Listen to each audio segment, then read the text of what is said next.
Ok, perfecto. Ha iniciado la grabación. Vamos a comenzar. Perfecto. Sean bienvenidos, damas y caballeros, a este segundo encuentro que estamos teniendo dentro de las jornalizaciones de las actividades programadas para la unidad 1 de la cátedra de manera semipresencial Sistema Financiero.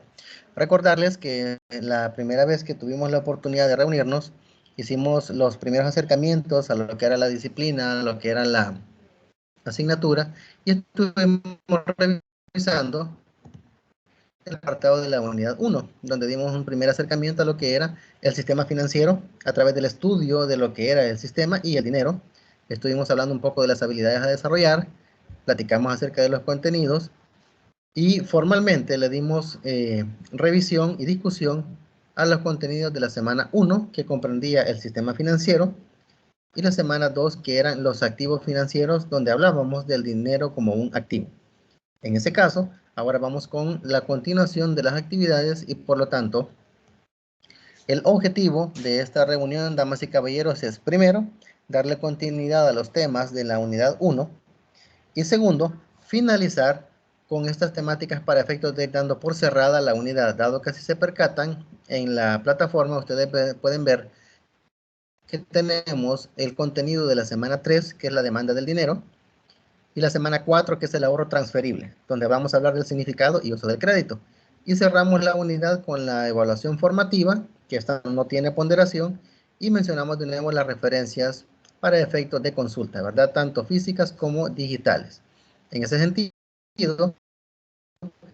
vamos a ir entonces recordando, ¿verdad? Que cada unidad presenta el contenido navegable, que es a través del cual vamos a estar haciendo la discusión ahora, descargable, que es en formato PDF, y la actividad de evaluación que corresponde a los contenidos de la semana. Una vez tengamos discutido el contenido de la semana, vamos a regresar al apartado de la evaluación, daremos una explicación de en qué consiste y durante qué periodo va a estar disponible para efectos de realizar.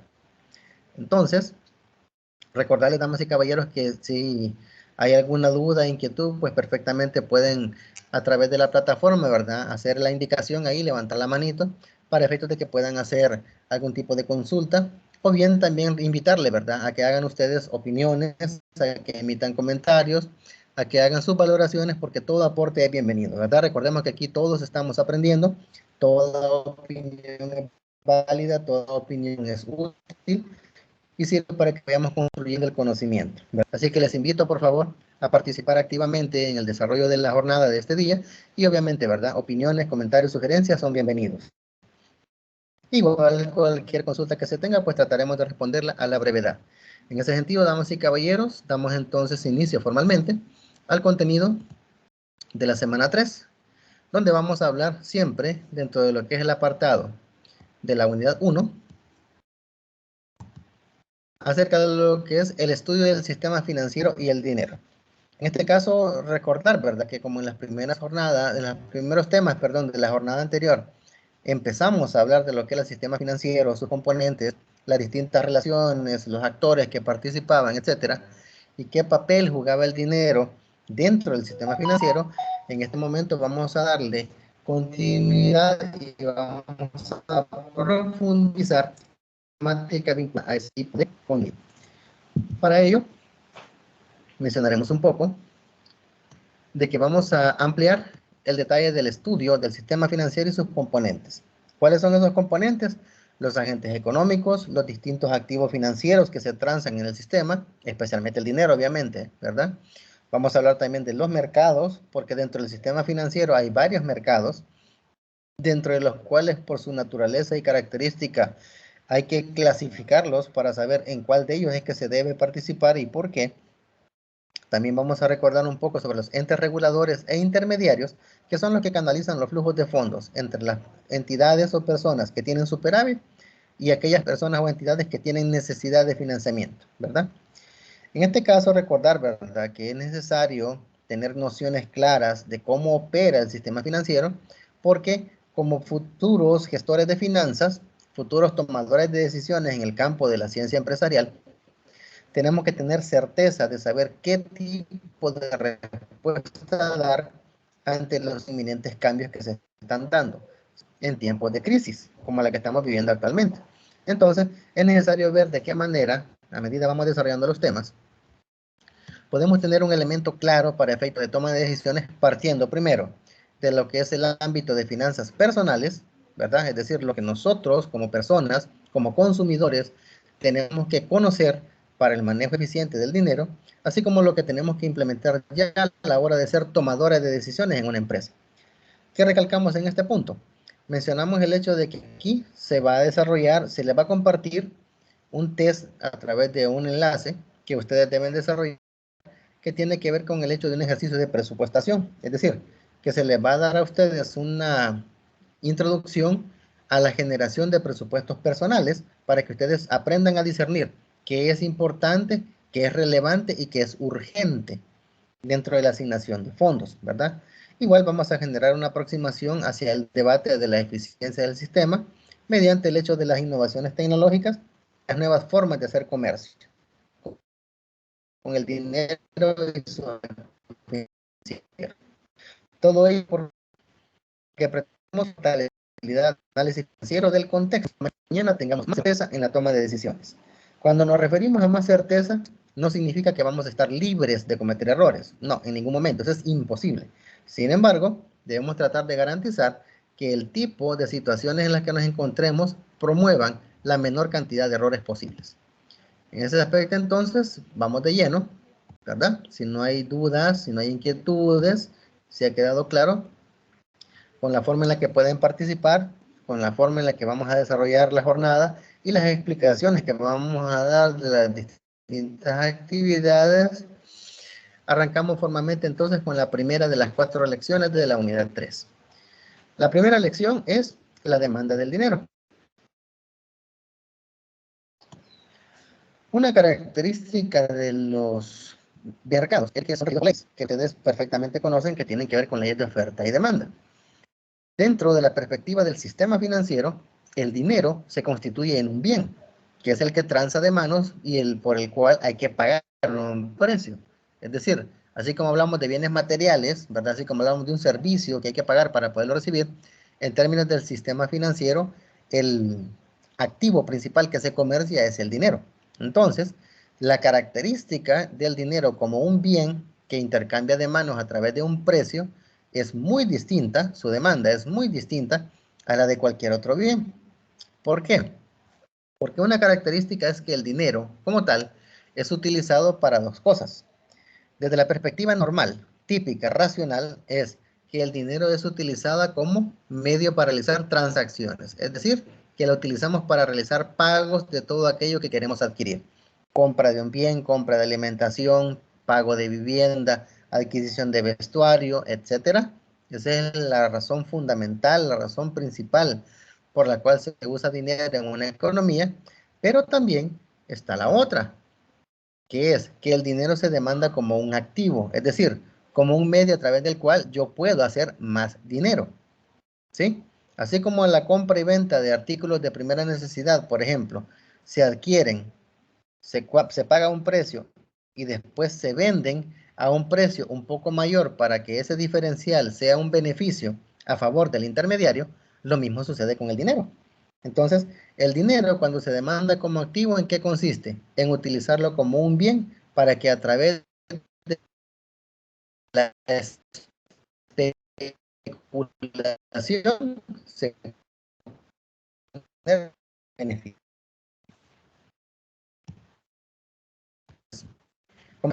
La razón por la que las personas utilizan dinero es para pagar las compras que se realizan a diario, indistintamente de su naturaleza, ¿verdad? Entonces, la cantidad de dinero que se demanda, la cantidad de dinero que se requiere para que usted pueda pagar todos los gastos en los que usted incurre, ¿verdad? Alimentación, vivienda, vestuario, salud, educación, etcétera. ¿De qué van a depender? De la cantidad de renta o ingreso que usted perciba. A mayor ingreso, mayor consumo y por lo tanto mayor demanda de dinero. Es decir, que en la medida que se recibe una mayor cantidad de ingresos, generalmente la cantidad de dinero gastada en artículos, bienes y servicios suele ser mayor, ¿verdad? Normalmente viene asociada esa característica a mayor ingreso, mayor nivel de consumo. Entonces, y obviamente el viceversa, ¿verdad? Cuando hay una restricción o hay limitaciones en cuanto a la renta, pues hay que reordenar los gastos, ¿verdad? Hay que reestructurar presupuestos y definir aquello que es urgente de lo que es imprescindible, ¿verdad? Entonces, ahí se hacen ciertos reacomodos y la forma en la que se utiliza el dinero es distinta. Pero ¿qué característica tiene? Recibo menos dinero, gasto menos. Así de sencillo. Entonces, ahora, cuando el dinero se demanda como un activo financiero, debe aceptarse que el dinero tiene un valor, es decir, hay que pagar cierto precio por utilizar dinero. Entonces, por eso es que la gente muchas veces prefiere tener dinero como un respaldo o un resguardo de su riqueza. Es decir, yo me siento seguro teniendo X cantidad de dinero en mi poder ante cualquier incertidumbre que se dé. ¿Por qué? Porque me puede servir como un colchón para una emergencia, me puede servir como un factor de pago por alguna cuestión que debo cubrir o para cubrir alguna eventualidad de salud, etcétera. Entonces, ¿qué es lo que ha sucedido? Con tanta incertidumbre que se ha dado, y de hecho no les parecerá extraño a ustedes que hoy por hoy, por ejemplo, a esta fecha en la que nos encontramos, se ha dado bastante la usurpación de identidad a nivel de lo que es la banca. No sé si están conocedores ustedes de los correos que están llegando, ¿verdad? A las distintas personas que tienen cuentas de ahorro en distintos bancos del sistema financiero, donde les dicen que sus cuentas han sido bloqueadas o que hay actividad irregular en sus cuentas y que les piden que por favor actualicen sus credenciales. Eso evidentemente es una suplantación de identidad y ya se han detectado casos de robos que se han dado en ese aspecto, porque hubieron bases completas de clientes que fueron sustraídas de los servidores de las casas matrices de esos bancos. Entonces, ese es un problema que ha generado bastante desconfianza en la gente. No es raro que personas que tuvieran 150, 200 mil dólares en un banco, ante esa situación, prefirieran sacarlo y llevarlo a una cooperativa, ¿verdad? Cuando antes era impensable manejar eso. ¿Por qué? Porque la realidad así lo está generando. Hay cierto temor de tener dinero en los bancos por ese tipo de cuestiones. Entonces, en el caso de la asignatura, se menciona de que el tener dinero en un banco que puede estar sujeto a un riesgo de quiebra o invertirlo en acciones de una empresa que puede hundirse, normalmente lo que la gente hace es preferiblemente tener su dinero en su casa. Lo que quiera hacer o no en la Vox Populi, como se le conoce, es tener dinero bajo el colchón. ¿Sí? Yo estoy seguro porque tengo mi dinero conmigo. El problema radica en que el dinero por sí solo no genera rendimiento, ¿verdad? Es más un factor psicológico de seguridad que reduce los niveles de ansiedad y preocupación de las personas en términos de lo que podría suceder por la incertidumbre. Pero el dinero en sí como tal no genera más dinero. Ese es el único inconveniente de mantener esa política, ¿verdad? De tener dinero en sus casas. Entonces, ahí hay bastante que discutir, pero lo esencial es de que la realidad hoy por hoy, ¿verdad? Como se está mencionando, es de que se ha perdido bastante confianza en las instituciones financieras producto de lo que se está dando. Entonces, volviendo a la temática, tenemos que verificar que la demanda de dinero presenta una relación con el tipo de interés. ¿Qué es el tipo de interés? Es el precio que pagamos por usar dinero, ¿verdad? Si yo voy a utilizar dinero de terceras personas, se caracteriza primero porque yo necesito dinero, o sea, yo estoy necesitado de recursos. Y segundo, hay una persona o empresa que tiene excedentes de recursos. Es decir, tiene suficiente dinero para cubrir todas sus necesidades, puede tener dinero para adicional, tener factores de protección, ¿verdad? Por cualquier eventualidad y puede destinar el exceso a especulación, es decir, a obtener algún beneficio por él. En ese sentido, ¿qué constituye el precio real del dinero? El interés. Por lo tanto, aquí tenemos una pequeña gráfica donde se hace una relación entre la demanda de dinero y el tipo de interés. Acá pueden ver en el eje de las abscisas, ¿verdad? Que tenemos la variable en la demanda de dinero y en el eje de las ordenadas tenemos el tipo de interés. Aquí tenemos unidades monetarias y aquí tenemos porcentaje. ¿Sí? Y la característica de la demanda de dinero en función de su precio es que a medida que se van dando cambios en los precios, obtenemos cambios en el nivel de demanda. La pregunta es, cuando el precio sube, que es esto que está aquí, ¿qué sucede con la demanda de dinero? Bueno, según el comportamiento de esta gráfica que tiene forma parabólica, con una pendiente negativa, podemos ver que si el interés desde I sub 0 empezara a subir, hacia acá, significa que la demanda de dinero representada por L sub 0 empezaría a bajar. ¿Por qué? Porque si ven ustedes, si yo tuviera un punto acá en interés y tuviera la intersección en este punto de la gráfica, y yo tiro hacia abajo para llegar a la variable demanda de dinero, ya no sería L sub 0, estaría más cerca del origen. Por lo tanto, a mayor interés, menor demanda de dinero. Y lo opuesto, si la tasa de interés se redujera y de I sub 0 bajara a este punto, y yo intento hacer un corte desde esta variable hasta la otra, el punto donde tocaría sería este. ¿Qué significa? Que la demanda de dinero es mucho mayor que el sub 0. ¿Me explico? Significa entonces que cuando el interés sube, la demanda de dinero baja. Y cuando el interés baja, la demanda de dinero sube. Esa sería la explicación o la interpretación del comportamiento de esta gráfica, ¿verdad? Y aquí se amplía un poco. Se puede notar que la tasa de interés, por ser el precio del dinero, al tener variaciones, condiciona la cantidad de demanda del dinero en el mercado financiero, aplicándose la ley de la demanda, que a tasa de interés mayor, menor cantidad demandada de dinero y viceversa, ¿verdad? Es decir, es una relación inversamente proporcional entre la tasa de interés y la demanda de dinero.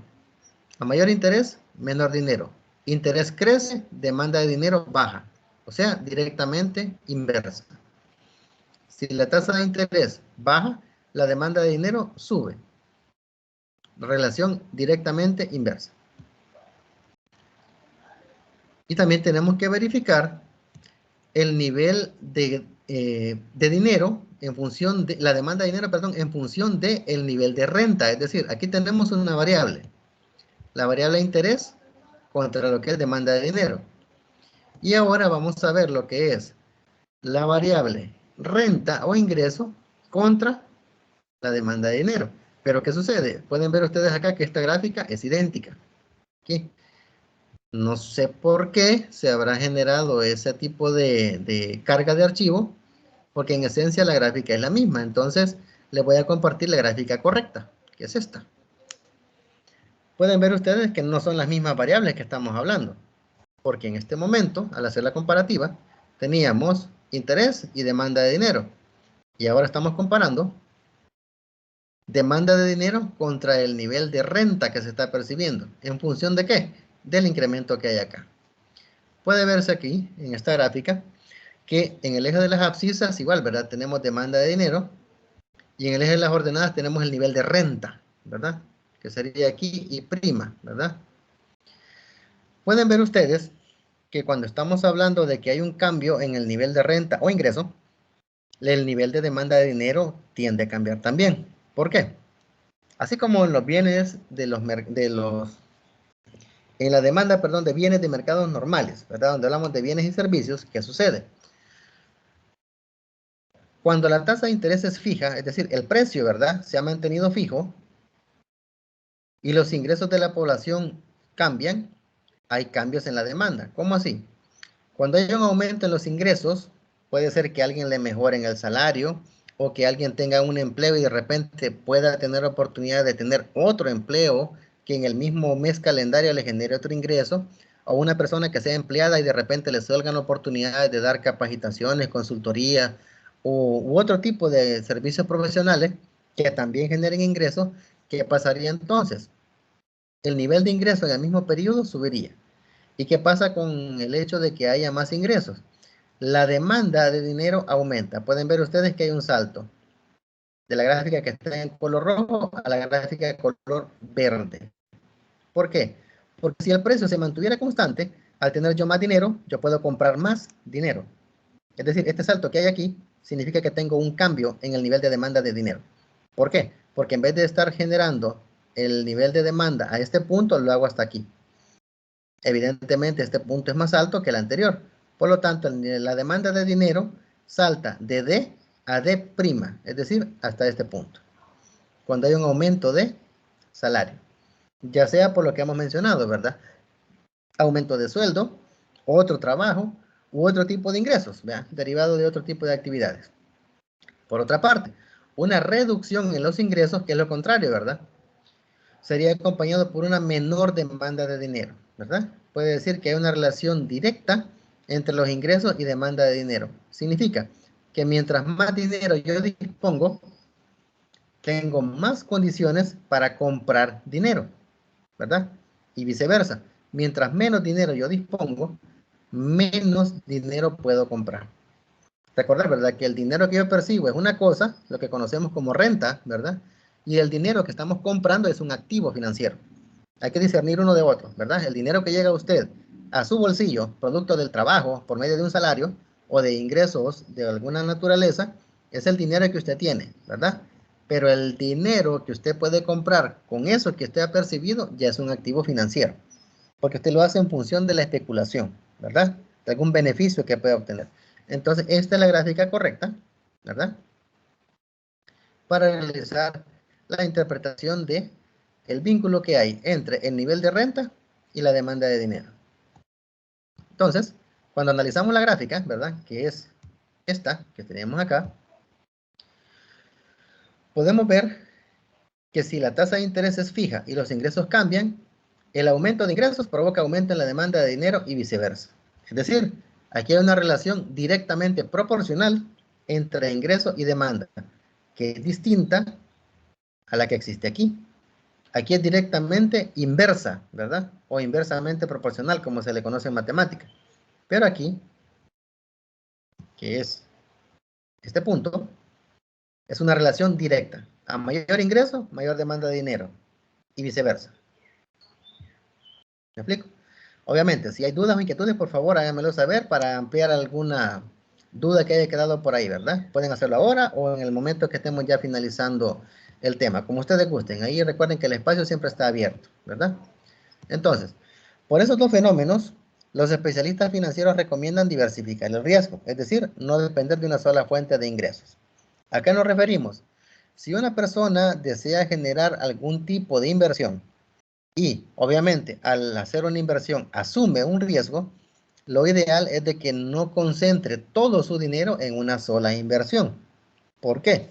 Porque si el concentrar todo su dinero en una sola inversión no es resultante, no es acorde a lo que se ha proyectado, todo su dinero se le puede perder. Por ejemplo, ¿qué sucedió con las personas que se vieron afectadas por la crisis financiera del 2008, por ejemplo? Donde la gente que tenía los ahorros de toda su vida decidió gastarlos comprando viviendas, edificaciones, para después de hacerle ciertas mejoras empezarlas a vender y generar ganancias con el precio que tenían en el mercado en ese momento. En un principio funcionó y fue un negocio redondo. Pero ¿qué sucedió? Llegó un momento, así como lo platicamos la jornada anterior, en que la cantidad de dinero que estaba circulando en la economía estadounidense era tan grande que no era posible respaldarla con bienes y servicios reales. Y ahí es donde se dio el principal problema. La gente que decía mejor, no, miren, una persona que tenía $300,000, por ejemplo, de ahorros de toda su vida, adquiría una vivienda y la vendía. Y cuando la vendía, le decía al señor del banco, vaya, aquí están sus 300,000 que le podía costar la vivienda y yo voy a recuperarlos cuando la venda. Y perfectamente se daba, pero ¿qué sucedía? Llegó un momento en el que la gente a la que la vendía decía, señor, yo no le puedo pagar. Y en vez de darle el dinero que le daba, las llaves. Entonces, las personas que financiaban esas compras mediante préstamos se vieron el problema de que después no podían pagarle a los bancos. Al no poder pagar, ¿qué hacían? Llegaban con las llaves de la vivienda al banco. Y esa gente perdía todos los ahorros de su vida. ¿Y qué es lo que pasaba con el banco? Se ahogaba financieramente, porque el banco no se dedica a comprar y vender viviendas, sino que a transar dinero. Entonces, esa es una razón por la cual se dio el descalabro del sistema financiero estadounidense en el 2008. Lo otro, si ustedes son curiosos, recordarán que allá por el año 2010, 2011, un nombre circuló bastante en el ámbito de las noticias del entorno financiero, y no necesariamente por ser algo bueno, sino que fue precisamente por un fraude que se orquestó. El señor Bernard Madoff, que era considerado el rey Midas de las inversiones, se caracterizaba porque él era capaz de generar en su empresa de inversiones unos rendimientos soñados que jamás nunca se habían visto en ningún momento. Pero ¿qué sucede? Llegó el momento en el que se le detectó que lo que él estaba haciendo era un fraude, ¿verdad? El famoso esquema Ponzi que le llaman, Les recomendaría que si les queda el espacio lo pueden revisar. Muy interesante ese detalle de esquema de fraude financiero. Y resulta de que ahí habían llegado personas, pues, de la talla de Michael Jordan, de la talla de Sylvester Stallone, es decir, personas famosas que invirtieron millones con él y lo perdieron todo. El problema era con personas que tenían ahorros de toda una vida y los perdieron de un día para otro. ¿Me explico? Entonces, ese es el tipo de cuestiones donde nos referimos. El que destine todo su dinero, todos sus ingresos o todos sus recursos a una sola inversión es un riesgo gigantesco que se está asumiendo. Entonces, ¿qué recomiendan los expertos? No, diversifique, diversifique. ¿Por qué? Es como la famosa parábola de los huevos en la canasta, ¿verdad? Cuando usted pone todos sus huevos en una sola canasta y esa canasta se la roban, usted pierde todos sus huevos. Pero ¿qué sucede cuando usted pone dos en una en otra, tres en otra y así sucesivamente? Puede que se roben una, tal vez dos, pero le quedan las demás para poder compensar, ¿me explico?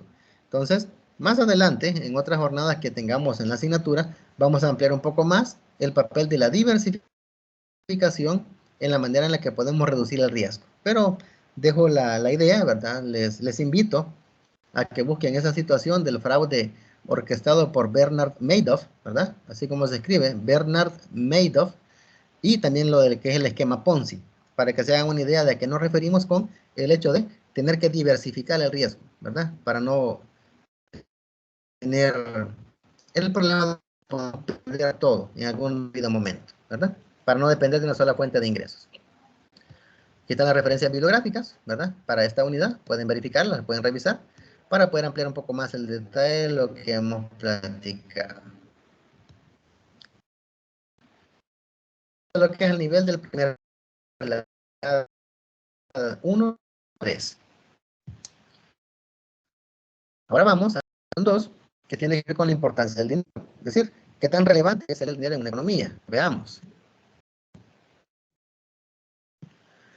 Desde el punto de vista macroeconómico, la oferta del dinero tiene una incidencia directa en qué cosa? En la producción, el empleo y los precios. ¿Qué son esos elementos que acabamos de mencionar? Agregados macroeconómicos, es decir, variables que forman parte de una economía y están vinculadas directamente al diario funcionamiento de la misma. Además, recordar que toda empresa, indistintamente su naturaleza, su giro, tamaño, origen de capital, etcétera, toda empresa opera en base a constantes movimientos de dinero. Entonces, es imprescindible que se haga un buen uso del efectivo a la hora de que se estén tomando decisiones. Por eso es que es tan importante el dinero en la economía. Generalmente el uso del dinero es un medio muy usado, muy extendido, por el hecho de que es un cómodo medio de política, ¿verdad? Además, recuerden que el desarrollo tecnológico, pues ahora usted con una tarjeta plástica puede tener cantidad de dinero y no necesita cargando, ¿verdad? Para evitar correr el riesgo de que pueda pasar algo no deseado, ¿verdad? Como están las condiciones actualmente. Entonces, es necesario que se tenga esa claridad de que se puede disponer de dinero, pero la característica es que el dinero como tal, por ser un medio de curso legal, de valor y forma de pago, ¿qué es lo que sucede? Que las autoridades monetarias regulan la emisión de moneda y billete. Claro, eso es cuando estamos hablando de lugares donde la autoridad monetaria tiene esa facultad. En nuestro caso, nuestro país, a partir del año 2001, en enero, con la Ley de Integración Monetaria, el BCR perdió esa autonomía. No se puede emitir moneda, no se puede imprimir moneda en nuestro país porque ya no disponemos de política monetaria, ¿verdad? Pero es necesario que conozcamos, ¿verdad? Que a nivel de países, la autoridad central es la encargada de la impresión y generación de moneda. Entonces, ¿cuántos tipos de dinero hay? Bueno, menciona la teoría que hay tres. El efectivo en circulación, que es el que usted dispone, ¿verdad? En su bolsillo, inmediatamente en su cartera para poder hacer uso de la discreción. Los depósitos bancarios, ¿verdad? Que es todo lo que está reflejado en el sistema financiero. Y las reservas del Banco Central, que eso ya es exclusivo de la autoridad monetaria. Entonces, cada uno representa un tipo de pagaré de un sector de la economía al otro. Entonces, generalmente, de todo el grueso de dinero del que estamos hablando, la gran mayoría está contenida en depósitos bancarios, ¿verdad? Que son los que son creados por los bancos comerciales en el sistema financiero. una pequeña gráfica que indica cómo el papel del dinero, ¿verdad?, juega en el sentido de servir como un pagaré para efectos de que se adquieran bienes y servicios, ¿verdad?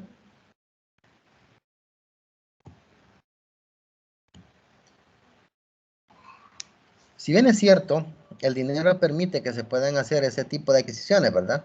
También permite de que la gente sepa de que si va a adquirir algo puede exigir la mayor calidad posible por él mismo. Por ejemplo, yo dispongo de $10 y me presentan la oportunidad de adquirir 2 planes de telefonía celular, por ejemplo. El primer plan me ofrece llamadas ilimitadas y mensajes ilimitados, pero debo pagar aparte por el paquete de internet, mientras que la otra compañía me ofrece todo por los mismos $10. Entonces yo voy donde, donde el dinero que yo tengo puede obtener el mayor valor para las necesidades que yo manifiesto. Entonces, ¿qué obligo yo? Yo como consumidor, ¿a qué obligo? A que las empresas se diversifiquen, a que las empresas se especialicen en dar un mejor servicio, brindar un mejor producto, para que ellos puedan ser acreedores del dinero del que yo dispongo, ¿verdad? Entonces, la división del trabajo, la especialización, es lo que hace que bienes y servicios, ¿verdad?, se diversifiquen de tal manera que cumplan mejor las expectativas de todos los consumidores. Por lo tanto, así se puede manejar el hecho de ser más competitivos y obtener mayores rendimientos sobre los competidores, ¿verdad? Igual, aquí se les comparten las referencias bibliográficas para que las puedan revisar, ¿verdad?, por cualquier duda o inquietud que tengan, para efecto de que puedan ampliarlo.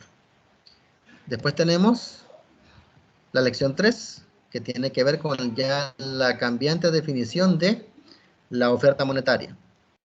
En ese sentido, ampliando un poco, ¿verdad?, lo que ya hemos hablado de lo que es la demanda del dinero y por qué es importante en la economía, ahora estamos hablando ya de lo que es la oferta de dinero, ¿verdad? ¿Qué es la oferta de dinero? Es la cantidad de dinero que hay en un determinado momento en un país.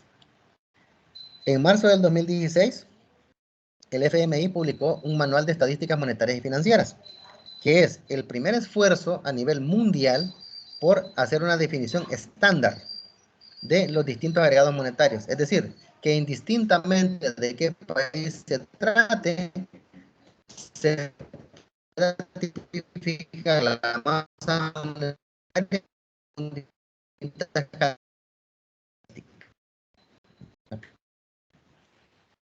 Como por ejemplo, existe una norma internacional de información financiera, etcétera. El FMI, por ejemplo, en el 2019 quería homologar todo el detalle de los valores y agregados monetarios que pudieran existir en un país. Entonces, eso permitió que se diera cierta clasificación, ¿verdad?, que se le diera cierto nombre a algunas cosas en términos de lo que es masa monetaria, para que todos los países hablaran el mismo idioma. Entonces, ¿qué podemos mencionar como relevante de ese manual de estadística de agregados monetarios? Que los distintos clasifican con la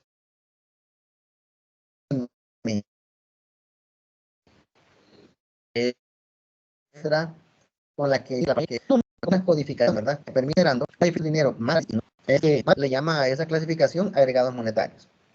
Conviene recalcar, si bien es cierto, probablemente ya sea algo bastante familiar para ustedes, pero el término líquido, ¿verdad?, en términos de lo que es los agregados monetarios, por liquidez nos vamos a referir a la capacidad que tiene un activo de convertirse en dinero, con la rapidez y la capacidad de no perder valor en ese proceso de conversión. Es decir, ¿qué activo es el más líquido? Recordando un poco de la contabilidad. ¿Qué activo es el más líquido? Es decir, ¿qué activo puede volver más rápido dinero? El dinero, ¿verdad? Porque ya es dinero, entonces no tengo que hacer nada para convertirlo. Si seguimos hacia abajo, la segunda clasificación tiene que ver con el apartado de bancos, ¿verdad? Después de efectivo viene bancos. ¿Qué es bancos? El dinero que tengo en cuentas bancarias. ¿Es dinero? Sí, pero no lo tengo disponible en el momento. Debo hacer algo para poder obtenerlo y poder gastarlo, ¿verdad? Después, el siguiente, cuentas por cobrar. ¿Qué es la cuenta por cobrar? La promesa de pago que un tercero me da por un bien o un servicio que yo le he vendido. No es dinero, pero se va a convertir en dinero. ¿Me explico? Entonces, así como hay una... Hola, sí, le escucho. Una consulta. Como está hablando de Dígame. la liquidez, ¿verdad? De algunos activos. ¿Es correcto? Hay algunas empresas que también entre sus activos tienen inversiones en títulos valores, ¿verdad? ¿Es correcto? Y si no me equivoco, en algunos casos esos irían antes que las cuentas por cobrar.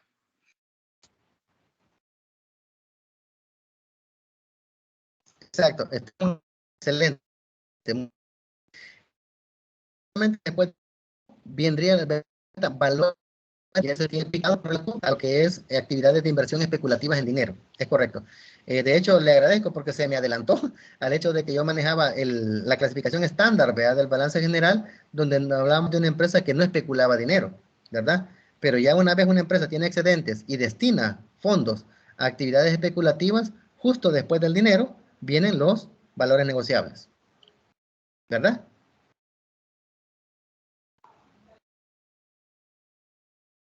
No sé si queda clara el detalle del comentario ahí. Sí, sí. Sí, es que hace un tiempo yo vi Excelente. un balance con eso, ¿verdad? Entonces, y dije, ¿será también este que entra a ser un poquito más líquido que las cuentas por cobrar, ¿verdad? Porque normalmente las Es cuentas por correcto. cobrar ya tienen plazos establecidos. Exacto, exacto. Mientras que un activo financiero como una letra de cambio, pagaré, bono, etcétera, usted lo puede hacer efectivo en cualquier momento, ¿verdad? Por eso es que está antes de las cuentas por cobrar, porque son más líquidos. Es correcto. Exacto. Excelente, excelente, Gracias. muy bien. Le agradezco ahí el aporte, muy amable. Gracias. Muy bien. Siguiendo entonces, hablando ya, trasladando, ¿verdad? La experiencia del balance a lo que son los agregados monetarios según el FMI, ahí tenemos el apartado de la definición estricta de dinero, que es M sub 0, que es el primer punto del cual parte la clasificación de este manual. ¿Qué es el M sub 0? Billete y moneda emitido por Banco Central y en posesión del público, ¿verdad? Aclarando, en nuestro caso no es dinero emitido por el Banco Central de Reserva del Salvador, sino dinero emitido por la Fed, ¿verdad? Que es la Reserva Federal Estadounidense, porque son dólares los que tenemos. Pero en esencia la naturaleza es la misma. Dinero en efectivo disponible para gastarse, ¿verdad? Muy bien. Después tenemos M1. El M1 es una categoría donde englobamos M sub 0, que es el dinero en efectivo, ¿verdad? Más depósitos a la vista de cuentas corrientes o de cheques, ¿verdad? Que sería la otra clasificación. Es decir, no solo hablamos del dinero que se puede gastar en el instante, sino de otro tipo de dinero que no es tan fácil de gastar. O sea, sí lo es, pero hay que hacer algo para poderlo gastar. Cuentas corrientes y cheques, ¿verdad? Y así sigue ampliando la clasificación. Tenemos M2, ¿a qué va a ser igual? Lo tenemos M1, más depósitos de ahorro. Es decir, no son cuentas corrientes ni de cheques, sino cuentas de ahorro. De ahí tenemos M3. ¿A qué es igual M3? Al M2, que es esto de aquí, más depósito a plazo. Que si se percatan, este es menos líquido que la cuenta de ahorro.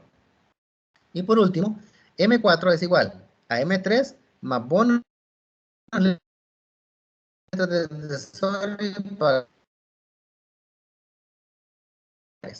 ¿verdad? Que se mantienen a tiempo. Puede ser, por ejemplo, tienen normalmente una vigencia de 10 años, generalmente. Las letras igual, 10 años. Pagarés podría ser un año o menos, ¿verdad? Pero siempre tienen fecha de vencimiento. Entonces, es necesario considerar eso para efectos de que esto se considere ya a nivel de lo que es agregado monetario M4, ¿verdad? Donde se considera que está destinado la mayor cantidad de dinero, o en qué está distribuido el dinero como tal, pues, ¿verdad? Lo que hemos venido hablando. La base del sistema monetario tiene que ver con el dinero como tal, ¿sí? Después tenemos dinero que está invertido en activos financieros, hipotecas, bonos, acciones, etcétera. Y tenemos otro sector que está destinado en activos reales, ¿verdad? Oro, maquinaria, tierra, vivienda, etcétera. ¿Me explico? Es decir, el dinero como tal puede ser requerido para gastarse, invertirse o generar bases productivas de empresas. Porque esto que tenemos a este lado, a excepción del oro, constituye lo que es propiedad, planta y equipo, ¿verdad? Entonces, es importante tener claro eso, porque el dinero puede tener distintas facetas, ¿verdad? Distintos destinos, que a la larga pues tiene que ver con el elemento de qué giro o qué naturaleza estamos manejando como empresa o inversionista. Ahora, ¿Qué es lo difícil de esto? De que no existe consenso, ¿verdad? O un acuerdo global de qué tipo de categoría es la más apropiada que se deba poseer. Por ejemplo, para alguien que le encante especular con dinero en términos de prestar en periodos cortos de tiempo altas tasas de interés, preferiría tener dinero en efectivo que tener un activo financiero. A una persona que le gusta diversificar el riesgo e invertir en acciones, bonos y letras del tesoro, le parecería mucho más rentable, en vez de tener el dinero como tal, invertido en activos financieros. Otros que se dediquen mejor a la especulación en base al diferencial de precio, ¿verdad? Entre lo que yo compro y después lo vendo, preferiría mejor gastar en qué? Terrenos, viviendas, etcétera. ¿Me explico? Entonces, según la naturaleza de usted como inversor, así es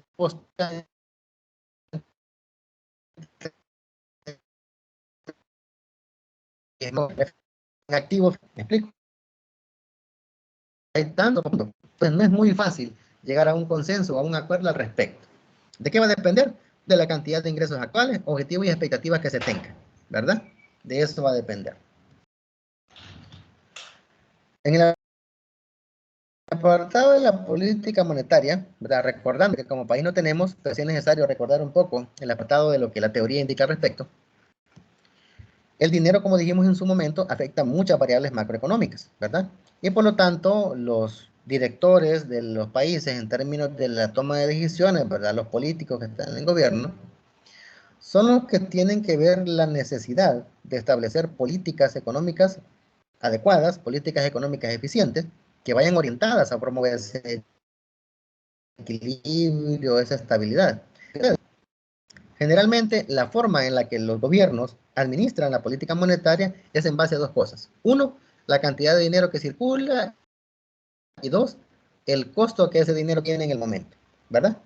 En español son dos cosas. ¿Cuánto dinero está circulando en la economía y a qué precio está ese dinero circulando? Cambiando de manos. Entonces, la organización que es responsable de esa administración en cada país es el Banco Central. Nuestro Banco Central no es un ente regulador, es un ente supervisor, porque nuestro país renunció al control de la política monetaria al dolarizar la economía en el 2001, ¿verdad? Recalcamos eso porque es necesario tenerlo bien presente.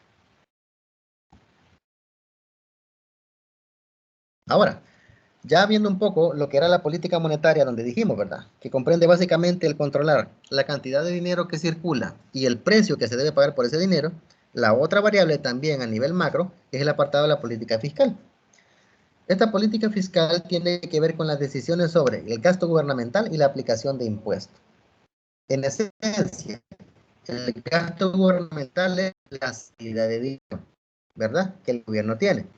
Y el apartado de impuestos y tributos es la fuente de ingresos que el gobierno tiene, ¿verdad? En español hablamos de entrada y salida de dinero. Entonces, en materia de política fiscal, ¿qué es lo trascendental? Verificar la situación referida a la existencia de déficit o superávit. ¿Qué es un déficit? Es un exceso de los gastos gubernamentales sobre los ingresos por impuestos durante un periodo, generalmente un año. En español, gasto $100, pero solo ingreso 90. Ahí tengo entonces un déficit de $10 que de alguna forma lo voy a cubrir, porque el déficit existe, ¿verdad? Por otro lado, el superávit presupuestal surge cuando los ingresos por impuestos exceden los gastos gubernamentales. Me ingresan $100 y gasto 90. Ahí tengo un superávit, una diferencia a mi favor que me permite reducir el tipo de compromisos que tengo como gobierno. En nuestro país, evidentemente, es una realidad muy lejana, ¿verdad?, de que suceda, pero hay otros lugares, otros países en los que se dieron. Al principio de 2000, por ejemplo, después de la burbuja del .com, en China se empezó a dar un nivel de crecimiento sin precedentes tan grande que durante 7 u 8 años consecutivos durante esa década hubieron superávit. Es decir, hubo un nivel de producción tan inmenso en China y un nivel de demanda tan grande de productos que China producía en el mundo que todos los años había superávit. Cualquiera puede decir fabuloso, ¿verdad? Es perfecto. No necesariamente. Hubieron algunas consecuencias por ahí que en su momento podremos ampliarlas, pero lo que significa es de que el hecho de tener superávit sostenidos no necesariamente es bueno, que sí es claro es que para nada es favorable tener déficit sostenidos, como en el caso de nuestro país. ¿Por qué? Porque vean ustedes que en el sentido de los déficits, el gobierno los debe cubrir ¿de qué forma? Solicitando préstamos. Es decir, el déficit hay que cubrirlo, ¿sí? De alguna forma. Ok, ¿cuál es la más conveniente, la más práctica de hacer? Pedir préstamo. Porque no se puede decir que vamos a mejorar nuestras capacidades productivas, que como país nos vamos a volver productores de algún tipo de bien que sea demandado altamente en el mundo. No, no se puede, es imposible. Porque recordemos que las capacidades productivas de un país ya están dadas por condiciones meteorológicas, por condiciones naturales, condiciones geográficas, condiciones demográficas como la fuerza de trabajo, por ejemplo, y su preparación, y otros elementos por ahí.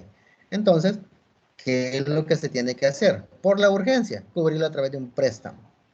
Y el hecho de que el déficit sea sostenido, ¿verdad? Durante largos periodos de tiempo, significa que se está teniendo que recurrir durante mucho tiempo, a usar préstamos para cubrir. Entonces el nivel de deuda va creciendo, va creciendo, va creciendo, y ese es un problema bien serio después. En nuestro país tenemos la característica de que nuestra economía es frágil. Somos muy dependientes del comercio exterior en términos de importaciones, ¿verdad? Nosotros como país importamos mucho porque no somos productores realmente, ¿verdad? Entonces, ¿qué sucede? Tenemos frecuentes acumulaciones de déficit presupuestales. Entonces, por eso tenemos que requerir endeudamiento. Para 2020, antes de que iniciáramos con el apartado de la pandemia, teníamos un nivel de deuda externa que superaba el 70% del PIB, que de hecho sí le impone al país para poder optar a tramos de financiamiento. Según los datos que se estaban manejando a nivel de FUSADES, alrededor de hace unos 9, 10 días en una publicación, indicaban de que el nivel de endeudamiento del país estimado andaba por alrededor de un 89, 88%. Es decir, muchísimo más que este valor que teníamos a principios de 2020. Es evidente, ¿no? De todo eso ha habido el elevado también el país dar atención a todas las exigencias que la pandemia ha impuesto, ¿verdad? A la economía. Obviamente no dejan de haber algunos detractores y algún tipo de polémica por ahí, ¿verdad? Pero el hecho de compartir ese dato acá en la asignatura, pues escapa, ¿verdad? De esa polémica que puede haber. Sin embargo, se trae porque es un elemento real, es un dato real que es necesario conocer. Y sobre esa base, pues tomar decisiones, ¿verdad? ¿Por qué es importante conocer el apartado del nivel de endeudamiento? Porque el día de mañana eso va a traer efectos en las personas. ¿Por qué? Porque el nivel de endeudamiento que se está adquiriendo hoy va a ser pagado por generaciones futuras, ¿verdad? No lo vamos a pagar nosotros, sino que probablemente nuestros hijos o nietos, por el nivel de deuda que hay que pagar y por el tiempo que se tiene que recurrir para eso, ¿verdad? Ese es un problema bastante serio. Tenemos también aquí, para finalizar el tema, ya el apartado de las referencias, ¿verdad? La pueden verificar también. Y les quiero compartir también unos recursos complementarios adicionales. Dos videos, perdón, y un sitio web. El video sugerido uno es qué le da valor a un billete de dólar y qué es la oferta monetaria. Y un sitio web que es el dinero, que ese ya es un sitio derivado de lo que es el Banco Central de Reserva, ¿verdad? Les invito a que lo revisen, así como la sugerencia que les di, ¿no? De revisar un poco el apartado del esquema Ponzi y del fraude orquestado por Bernard Madoff, para que se hagan una idea de lo importante que es diversificar, ¿verdad? Las inversiones, para efectos de que tengamos ya un poquito más de perspectiva, para que después, revisado, hagamos lo que nos pide la unidad. ¿Qué es lo que nos pide la temática de la demanda del dinero en esta semana? Realizar una actividad o evaluación. La voy a presentar en este momento para que la revisemos.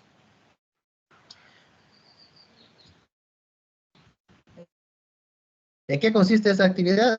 Evaluación. Es la unidad 1, sistema funcionario. Y lo que se busca es determinar la función de los agentes económicos en el mercado financiero. ¿Cuáles van las instrucciones? Una vez analizados los contenidos de la sesión 3, ingrese al enlace, ¿verdad? Habilitado en la plataforma, unidad 1, actividad 2, evaluación en línea, que va a disponer de una serie de ítems de selección múltiple y de relación. La prueba consta de presentar 20 para aleatorio. Para asegurar cierto en la evaluación es importante ver con detalle cada uno de los ítems y elegir la respuesta correcta. El tiempo determinado para desarrollar la evaluación es de 60 minutos en un único intento. La fecha límite para participar será el domingo de la semana 3 a las 11:55 p.m. Es decir, estamos hablando del domingo 22. Hasta ese día, a la medianoche, pueden completar el cuestionario. El apartado de lo que hemos visto en este momento, más los elementos que están contenidos en los recursos complementarios, son los necesarios que ustedes deben verificar, discutir y analizar para poder resolver favorablemente el cuestionario, ¿verdad? Lo recalco porque sí, en un primer momento puede verse un poco intimidante la cantidad de ítems y todo, pero todo lo que se está planteando en el cuestionario es lo que hemos discutido en la jornada, ¿verdad? La participación de lo que es el contenido de lo que es el dinero, el apartado de lo que qué papel juega en la economía, porque es importante, etcétera, etcétera, ¿verdad? Todos esos elementos están ahí contenidos. La selección correcta de todos los ítems tendrá una ponderación total de 10 puntos, ¿verdad? Y que están abajo el detalle de los elementos, que es un examen calificado, 10 puntos, ¿verdad? Que las preguntas van a salir y las respuestas se mezclarán aleatoriamente, 60 minutos de tiempo, y disponible desde el 16, que es cuando iniciamos esta semana, hasta el domingo 22, ¿verdad? Fecha de entrega más tardar de agosto. ¿Dudas o inquietudes al respecto, damas y caballeros, de la actividad a realizar?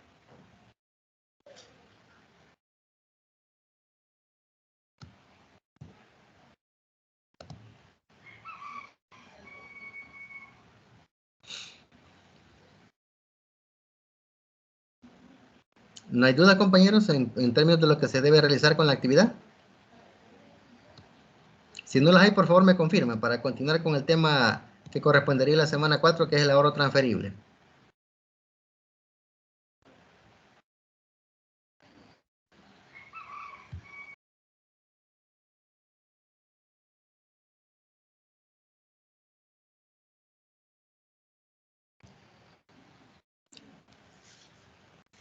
¿No hay duda, compañeros?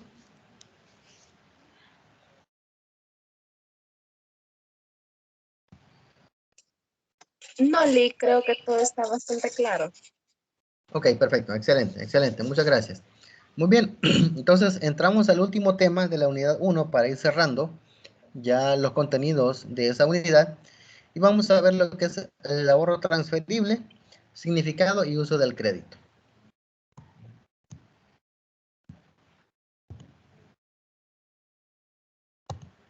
¿Qué se pretende con este tema, damas y caballeros? Siempre igual, manejando el apartado de saber qué características deben cumplir los distintos agentes económicos de los activos financieros, los mercados, entes reguladores, etcétera. Y evidentemente, el detalle relativo a el énfasis de desarrollar la habilidad de análisis financiero para obtener certeza en la toma de decisiones. ¿Sí? Eso lo recalcamos siempre porque es el punto de partida a través del cual estamos haciendo este estudio del sistema financiero y del dinero.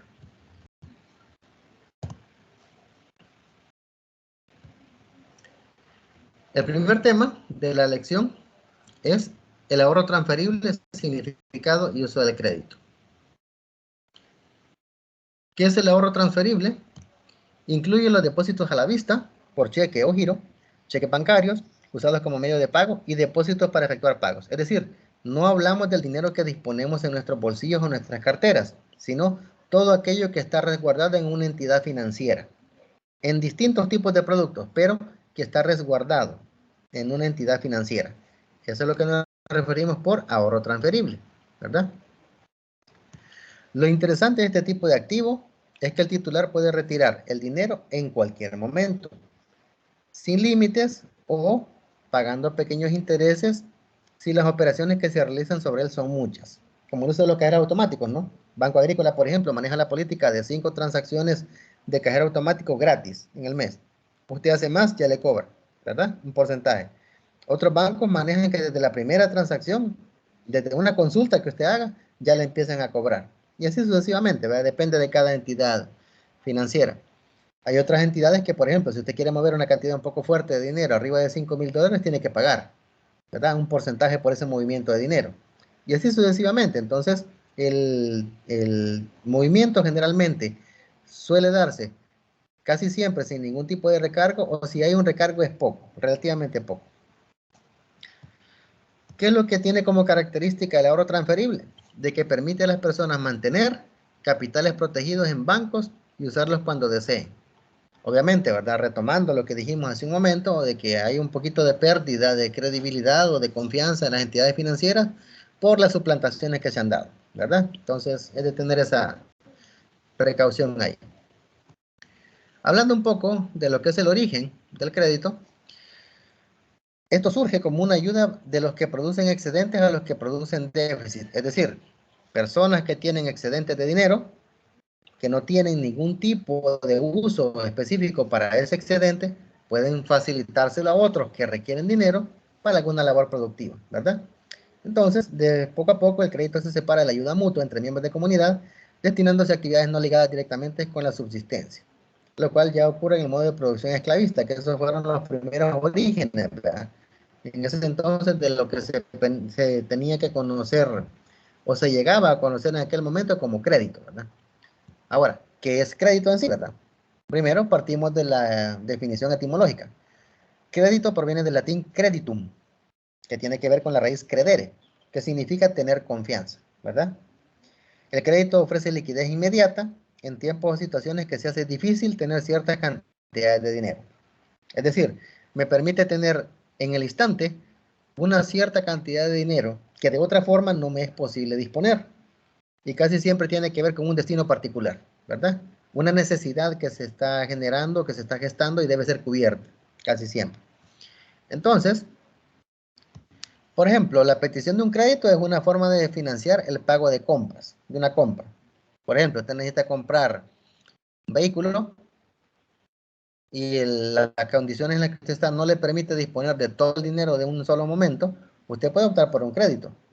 Recibe el dinero, adquiere su vehículo y después, ¿qué pasa? Después de que usted obtiene su préstamo, la devolución del mismo tiene lugar en un periodo de tiempo acordado con el proveedor en fecha posterior. Es decir, usted no lo va a regresar inmediatamente después, sino que se acuerda un plazo, ¿verdad? En el cual usted lo tiene que regresar. El deudor devuelve el dinero tras el tiempo pactado, además de ¿qué cosa?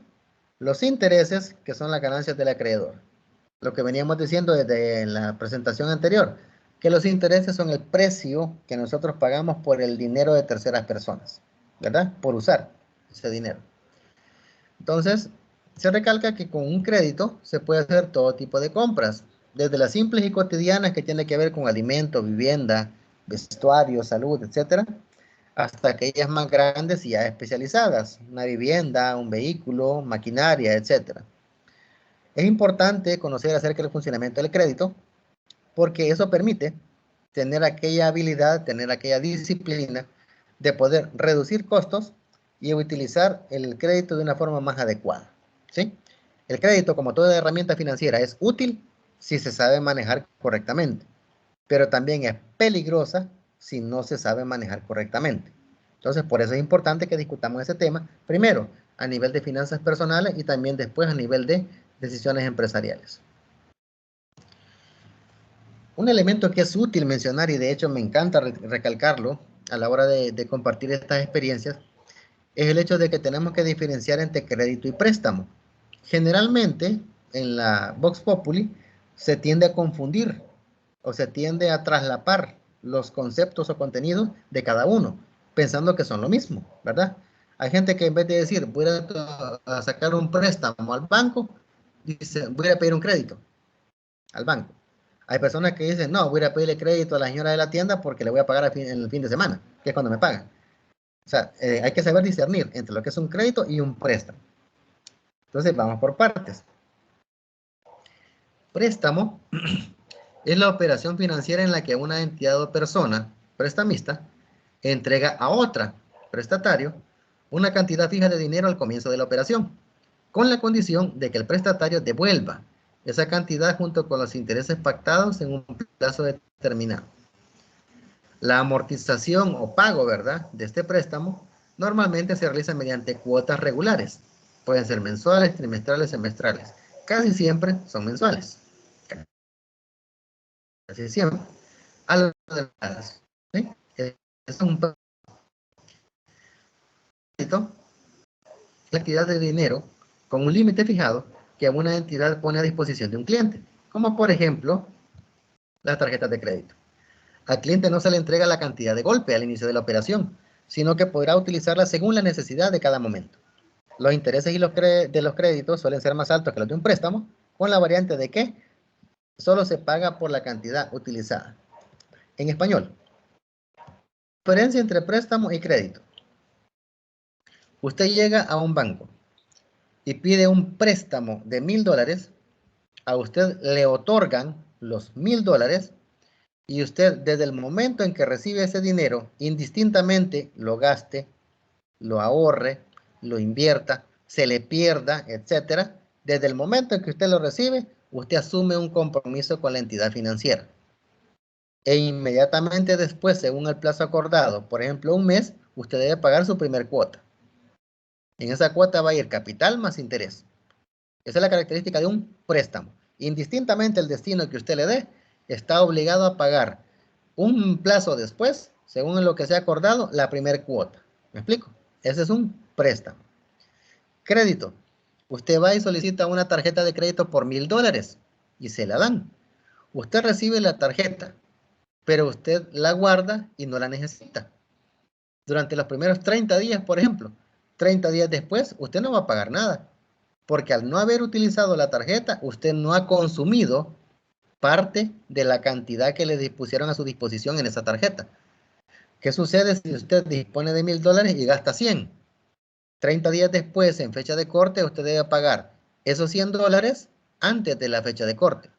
Si lo paga después de la fecha, debe pagar 100 más los intereses. ¿Me explico? Si usted tiene disponible un crédito y no lo usa, no se le cobra por él. Tal vez le pueden cobrar por la famosa membresía que le llaman, ¿verdad?, de la tarjeta, pero no le cobran por el dinero porque usted no lo ha usado. Sí, lo tiene disponible. Mientras que en el préstamo no. Desde el momento en que usted lo recibe, está obligado a pagar, indistintamente el destino que le dé. Esa es como la diferencia principal entre un préstamo y un crédito. Obviamente, ¿verdad?, condiciones de otorgamiento, el análisis del cliente, perfil de pago, etcétera, y muchas otras variables están involucradas, pero como que la principal tiene que ver con eso, ¿verdad?, entre un préstamo y un crédito. Algunos criterios que se recomienda, ¿verdad?, la mayoría de autores para cuándo es correcto o cuándo no es correcto optar a un crédito son las siguientes. ¿Cuándo es conveniente? Cuando desea obtener o invertir en bienes de gran tamaño que sería difícil adquirirlos de una vez.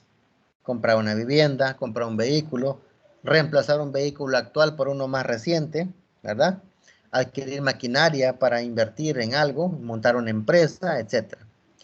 Ante imprevistos o emergencias y oportunidades de crecimiento, ¿verdad? Lo que sucedió en la pandemia. ¿Quién se iba a imaginar que se iban a volver tan caras las mascarillas a principio de año? Que una KN95 iba a costar $5. Y la gente pagaba $5 por una mascarilla, ¿verdad? Entonces hubo gente que fue visionaria en ese momento y destinó ciertos excedentes a comprar ese tipo de bienes que eran muy demandados e hizo bastante beneficio de eso, ¿verdad? Otro, para consolidar gastos y organizar mejor los pagos, lo que se conoce como consolidación de deuda, ¿verdad?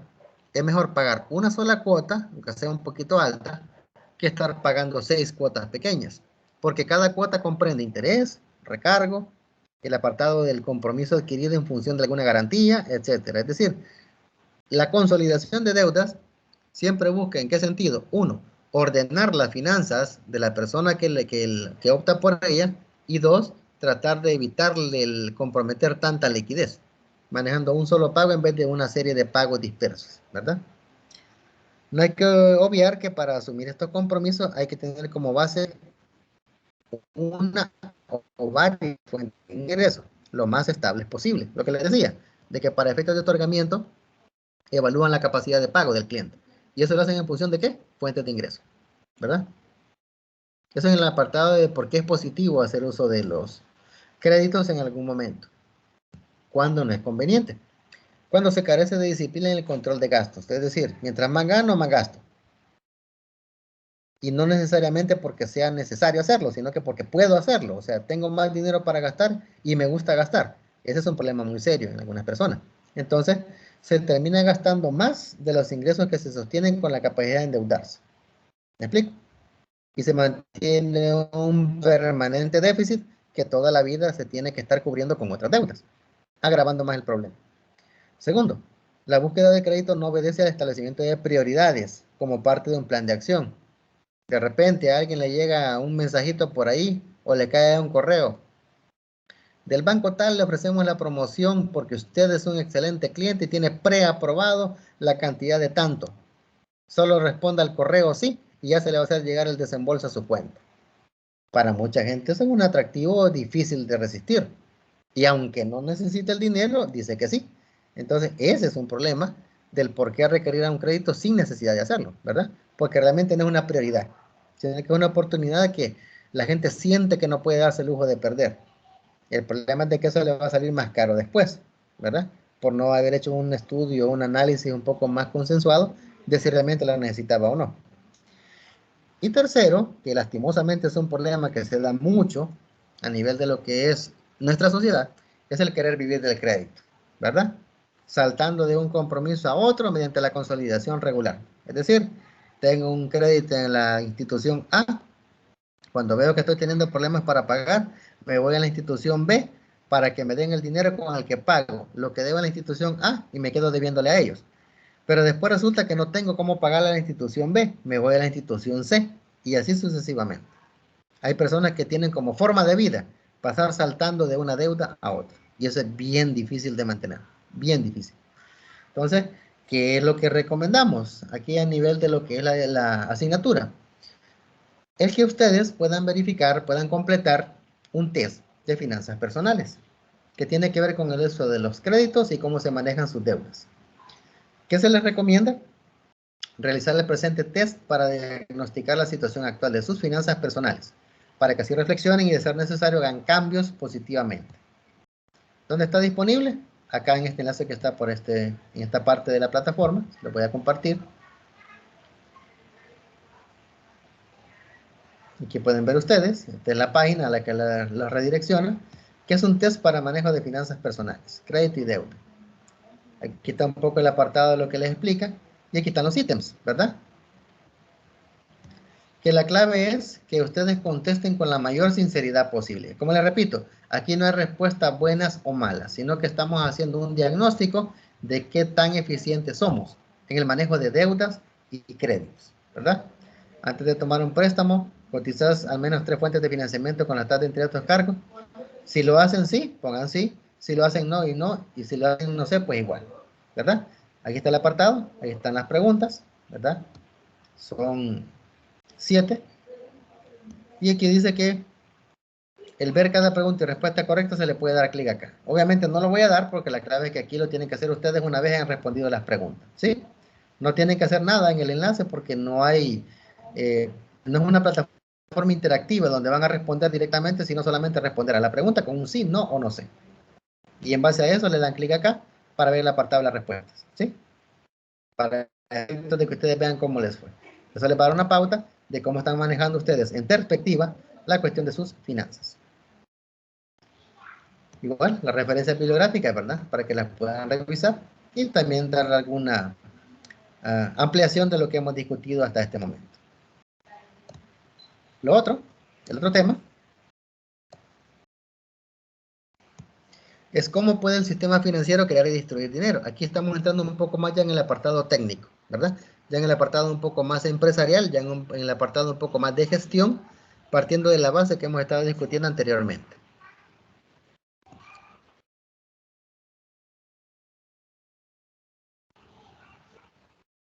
¿Cómo crea dinero el sistema bancario?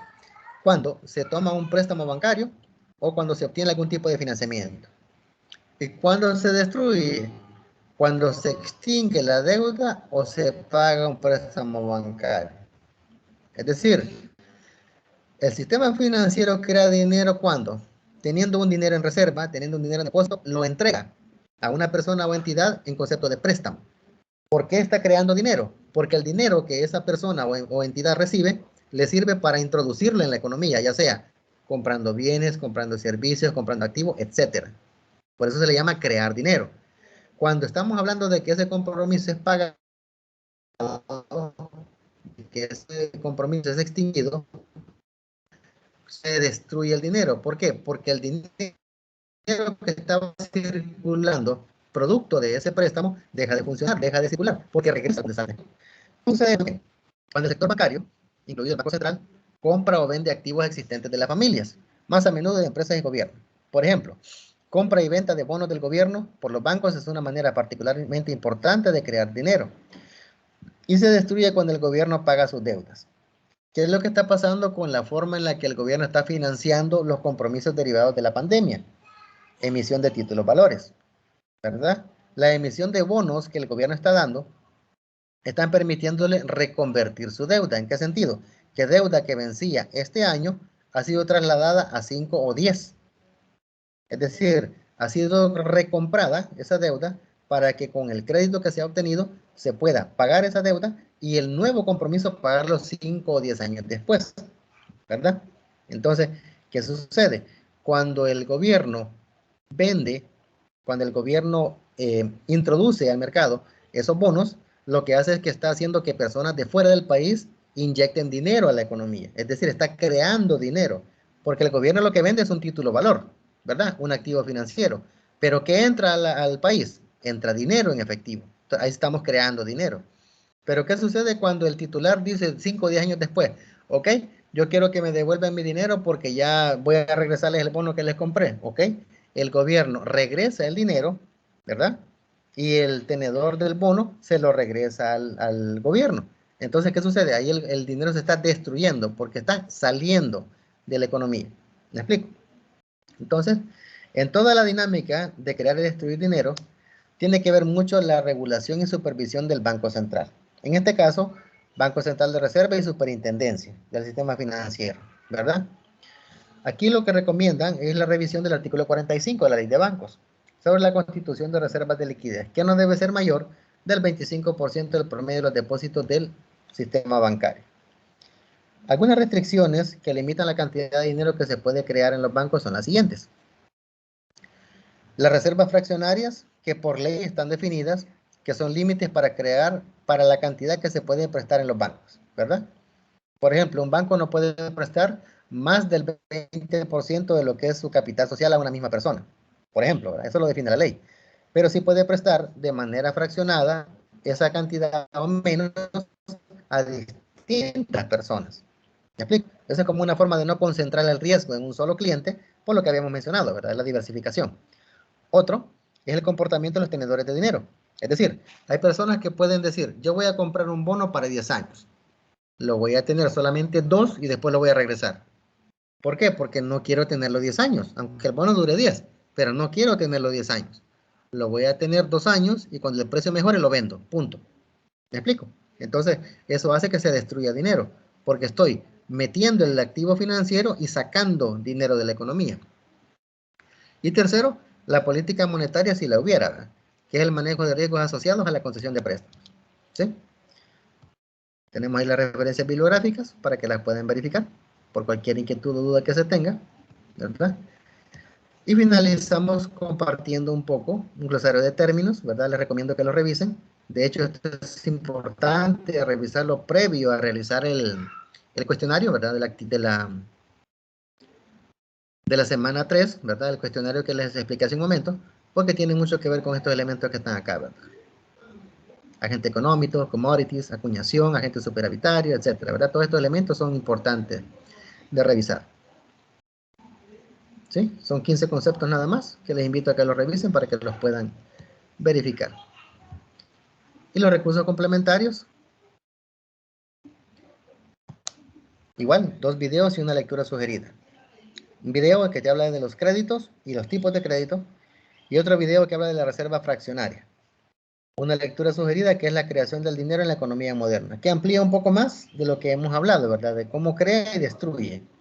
Si bien es cierto, se ha tratado de dar los ejemplos más prácticos, más apegados a la realidad, Es recomendable que se tomen su tiempo para leer esa lectura, para dar una revisión a la lectura, porque les va a ampliar un poco más, ¿verdad? La perspectiva desde el punto de vista de la investigación que se hace sobre eso, a través de McLean, ¿verdad?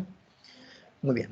Con esto finalizamos entonces los contenidos de la unidad y solo les voy a compartir lo que hay que hacer en el apartado de la semana 4, ¿verdad?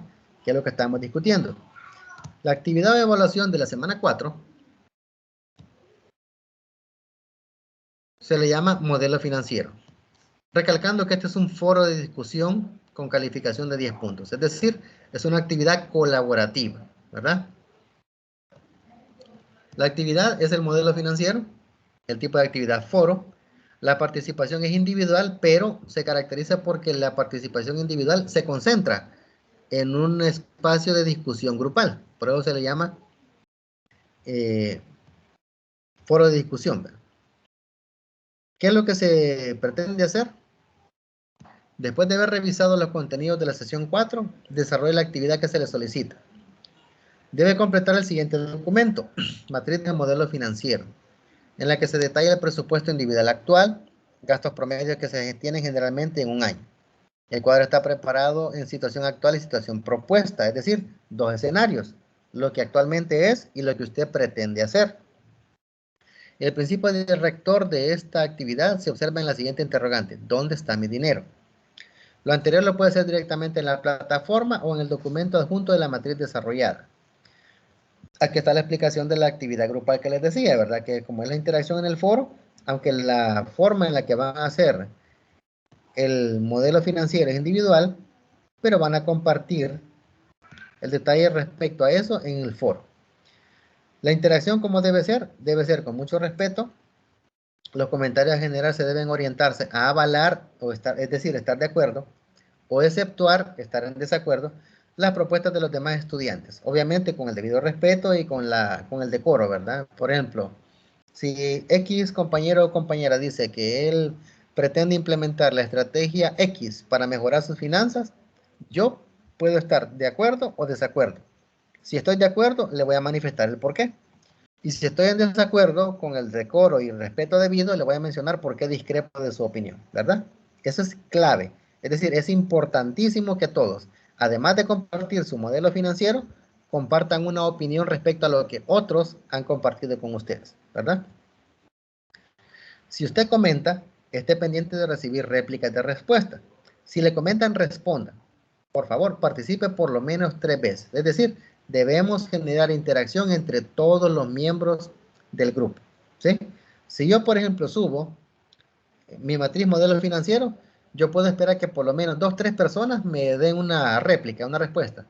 Y yo debo dar una respuesta a cada una de ellas. Ya con ello cumplo el mínimo de 3 réplicas que me pide el foro, ¿sí?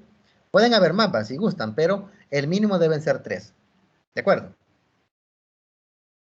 La fecha límite de participación será el domingo de la semana 4. Es decir, estamos hablando del domingo 29. Esta actividad va a estar habilitada desde el lunes 23 hasta el domingo 29, que es la siguiente semana, ¿verdad? O sea, por el momento no está habilitado. Va a estar habilitada a partir del día lunes 23. ¿Qué criterios se van a manejar para la evaluación? El diseño del presupuesto, 2 puntos. Los cambios sugeridos, 2 puntos. Es decir, lo que usted propone, ¿verdad? De cambios que va a hacer. Socializar resultados, 2 puntos. El análisis financiero que usted haga de otros, 2 puntos. Y las interacciones en el foro, 2 puntos. ¿Sí? La suma de los 5 criterios van a dar una nota total de 10. ¿De acuerdo? Y acá pueden ver ustedes que la matriz de modelo financiero es un documentito en Word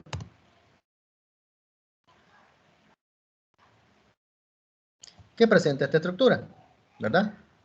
Es una matriz de modelo financiero. ¿Dónde está mi dinero? Aquí van a colocar su nombre, la fecha, la habilidad de desarrollar, que la venimos recalcando a lo largo de toda la asignatura, y teniendo en consideración los gastos que normalmente realicen en un año, que pueden ser personales, familiares o ambos, ¿verdad? Marque con una X. Aquí se le pide que los detalle y que coloque la situación referida a 2 escenarios. Este es el detalle de la descripción.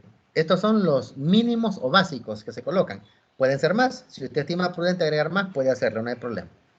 La clave es que Una vez usted tenga el detalle claro de los gastos promedios, debe tener cómo actualmente usted gasta o cómo actualmente usted destina dinero en estos y qué sugiere usted para hacer un mejor uso de ese dinero en esos destinos. Porque aquí vamos a hacer comparativa de gasto total anual. Financiamiento. Si la situación actual es más alta que la que tiene actual, hay que ver de dónde va a tener el financiamiento. Si la situación es al revés, si usted actualmente gasta más de lo que espera tener como situación propuesta, va a tener un ahorro, ¿sí? Y de eso usted puede decidir si el total lo ahorra o invierte parte o lo invierte todo. Ahí queden usted. Entonces, ¿qué es lo relevante? Lo que les conté que valía 2 puntos en cuanto a lo que ustedes tenían que hacer como estrategia. Era esto. Explicar las estrategias que van a utilizar para lograr el estado deseado. Es decir, saltar de este estado actual al estado deseado. Y lo van a explicar aquí.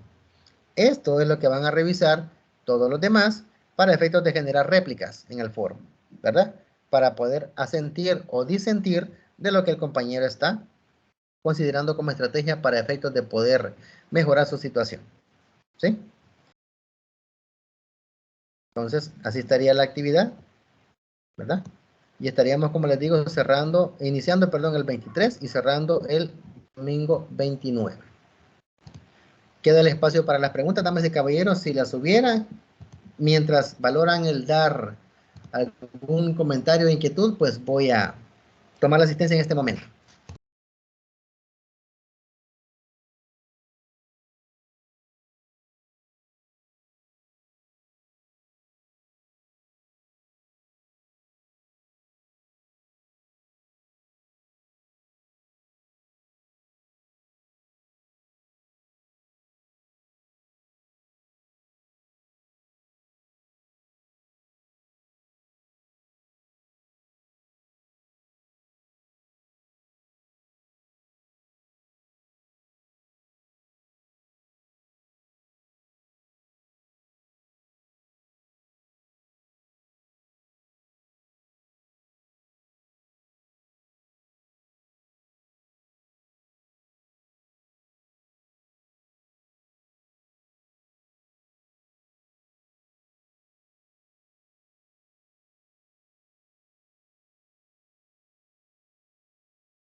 Muy bien, damas y caballeros, asistencia tomada. No sé, consultas o inquietudes hasta este punto, o si todo está claro, les agradecería que me lo hagan saber, por favor.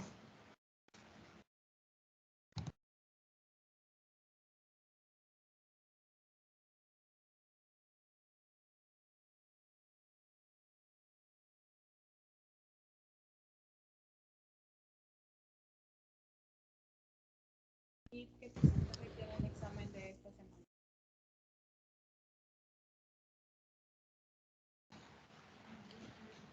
Se le escuchó bien bajo, Stephanie. No sé si quería compartirnos algo. ¿Qué porcentaje tiene el examen de esta semana? Ah, cómo no, perfecto. En este momento le verifico. Permítame, vamos a revisar en la plataforma.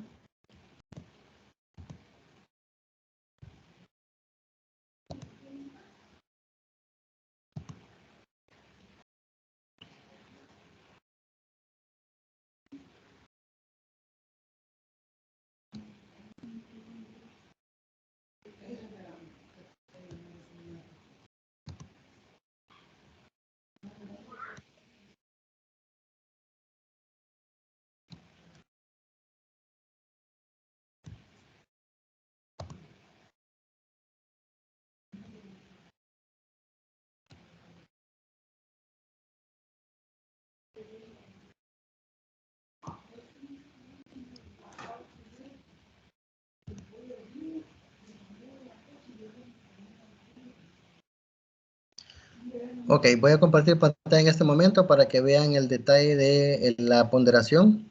No sé si se puede ver. El ensayo blog, que es lo que entregaron en la semana anterior, vale el 30%. La evaluación en línea, que es la que tiene que ver con la semana 3, es 15%, que es el cuestionario. Y el modelo financiero, que es el último que acabamos de explicar, que va para el foro, es 15%. Esas son las ponderaciones de las actividades para la unidad 1. Y la actividad formativa, ¿verdad? Que es con la que se cierra, que esa no tiene ponderación. ¿Sí? Porque de hecho, en el apartado de la unidad 1, pueden ver ustedes, al final, ya hemos visto la semana 1, semana 2, 3 y 4, y de ahí está la información, la evaluación formativa que no es calificable, ¿verdad? Que es tal que al darle aquí, se despliegan ya los ítems que tiene que ir respondiendo, por eso no lo voy a activar, para efectos de que ustedes vean que la actividad formativa de la unidad 1 comprende todo lo que se ha discutido, ¿verdad? Esta no tiene ponderación, pero le va a permitir evaluar de manera general los conocimientos que adquirió durante las 4 semanas, ¿sí? Eso es lo que estaba, lo que me faltaba compartirles respecto al detalle, ¿verdad? De las evaluaciones. Y aquí tenían ustedes el detalle de las evaluaciones, ¿verdad? Que tenían que ver con las ponderaciones que estaban compartiendo, que valen 15% el cuestionario y 15% el foro. No sé si queda clara la inquietud, Stephanie. Sí, Liz, gracias. Perfecto, vamos a ver acá en el chat, veo una interacción.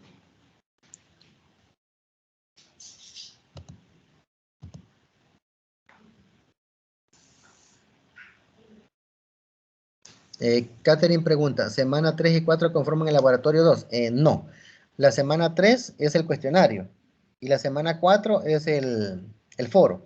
Es decir, son dos actividades separadas, una por semana. No sé si queda clara la inquietud, Catherine.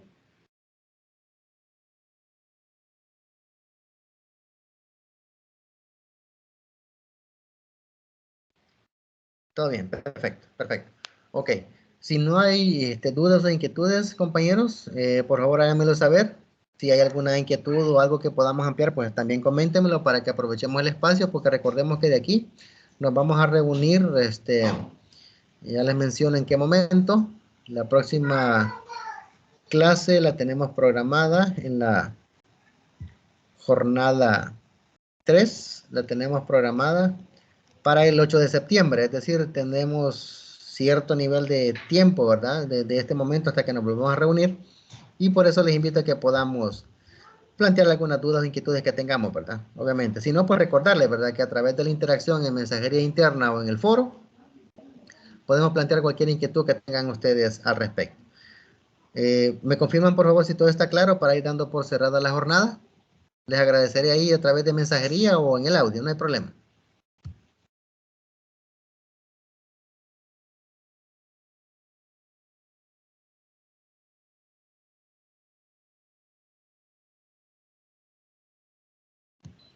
Ok, Jefferson levantó la mano, díganos. Sí, quería saber si el parcial sería en la semana 5. El parcial, sí, correcto. El parcial está programado en la semana del, ya les confirmo en este momento. Ahorita les doy la fecha exacta, permítanme.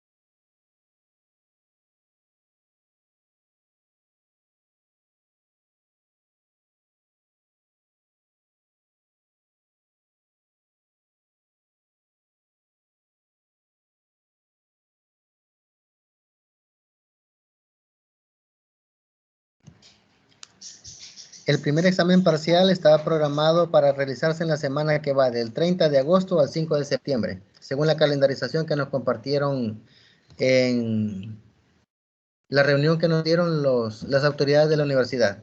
No sé si queda clara la inquietud, Jefferson. Sí, entonces mi duda era si tendríamos la videoconferencia antes del parcial o después del parcial, o en esa semana. Ah, ok, no, sería hasta después del parcial, Jefferson. La última actividad programada para la unidad 1 antes del parcial es la que estamos teniendo ahorita. De ahí tenemos que realizar el parcial, que según entiendo se le va a habilitar en la plataforma para que lo realicen directamente en ella. Y después nos reuniríamos ya el 8 de septiembre para los temas de la unidad 2. Ok, gracias. Perfecto. ¿Alguna otra inquietud, compañeros?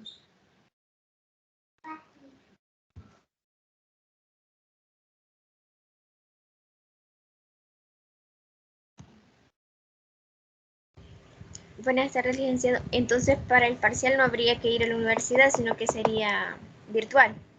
Es correcto. En el caso de esta cátedra, por su naturaleza, va a ser eminentemente virtual. Solo en las que son presenciales, que ahorita tenemos actividades de videoconferencia, ¿verdad? En vez de clases, pero sí nos han pedido que completemos una matriz de encuentros presenciales previos, ¿verdad? Y eso sí, definitivamente, los parciales van a desarrollarse en las instalaciones de la universidad. En el caso de esta, no. Gracias, licenciado. Ok, a la orden, Erika, perfecto. Y en los otros cómputos, Lick, tampoco vamos a ir a parciales de esta cátedra.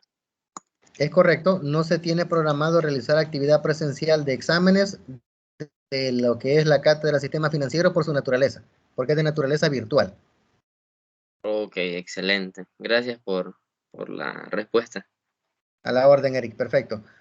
Cindy pregunta, ¿qué día estaría habilitado para realizarlo o estaría toda la semana? Entiendo que se va a habilitar un día, pero eso va a depender de los compañeros de educación en línea. Es decir, no depende de nosotros como tutores, sino que eso depende de la autoridad competente en materia de educación virtual. Me imagino que se les tiene que avisar oportunamente, ¿no? Igual, si a mí se me informa que yo les comparta qué día va a ser, yo con gusto se los hago saber a través de la plataforma, no hay problema.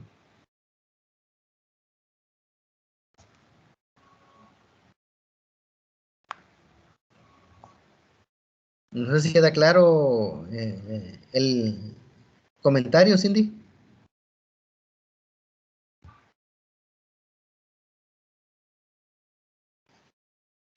Ok, perfecto, perfecto, muy bien. En honor al tiempo, damas y caballeros, sé que está muy nutrida la plática y todo, pero creo que ya nos emocionamos, ¿verdad? Con esto y creo que no sé si ustedes tendrán alguna otra actividad programada, pero este servidor pues tiene que estar en 4 minutos dando otra clase, así que voy a ir cerrando en este momento, solamente voy a manejar el hecho de detener la grabación para efectos de que se guarde y después la voy a compartir